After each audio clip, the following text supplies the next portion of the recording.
सातबाराच्या बातमीपत्रात आपलं पुन्हा स्वागत। गेल्या आर्थिक वर्षात कल्लाप्पा आवाडे इचलकरंजी जनता बँकेनं 4,869 कोटीचा व्यवसाय केल्याची माहिती बँकेचे चेअरमन स्वप्नील आवाडे यांनी पत्रकार परिषदेत दिली।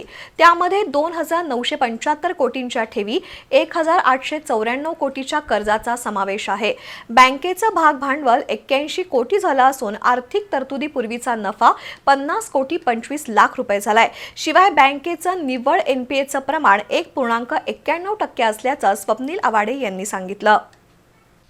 कल्लाप्पा आवाडे इचलकरंजी जनता बँकेच्या गेल्या आर्थिक वर्षातील कामगिरीचा आढावा चेअरमन स्वप्नील आवाडे यांनी पत्रकार परिषदेत घेतला। बँकांमधील व्याजदरातील तीव्र स्पर्धा, नैसर्गिक आपत्ती, भौगोलिक राजकीय अस्थिरता यासह विविध कारणांनी उद्योग, व्यापार, सेवांमध्ये मंदी सदृश परिस्थिती निर्माण झाली असतानाही बँकेनं चांगला व्यवसाय केल्याचं आवाडे यांनी सांगितलं। रिझर्व्ह बँकेनं रेपो रेट कमी केल्यानं ठेवीचं प्रमाण अपेक्षित राखण्यासाठी बँकांनी कर्जावरील व्याजदर कमी केले, मात्र त्या प्रमाणात ठेवीचं व्याज कमी केलं नाही। परिणामी सर्वच बँकांच्या नफ्यावर त्याचा विपरीत परिणाम झालाय।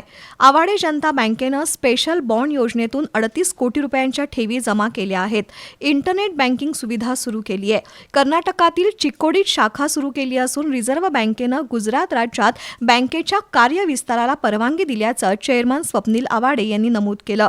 लवकरच सुरत आणि अहमदाबाद या 2 नवीन शाखा सुरू करणार आहे। बँकेनं मागील आर्थिक वर्षात आर्थिक तरतुदीपूर्वी 50 कोटी 25 लाख रुपये नफा मिळवला असून लवकरच 5,000 कोटी व्यवसायाचा टप्पा पूर्ण करण्याचा विश्वासही आवाडे यांनी व्यक्त केला। यावेळी व्हाईस चेअरमन संजय कुमार अनिगोड, चंद्रकांत चौगुले, सुभाष जाधव, महेश सातपुते, बंडोपंत लाड, रमेश पाटील, बाबूराव पाटील, अविनाश कांबळे, ॲडव्होकेट सारंग जोशी, राजू चव्हाण, योगेश पाटील, संजय शिरगावे, किरण पाटील यांच्यासह बँकेचे पदाधिकारी आणि अधिकारी उपस्थित होते।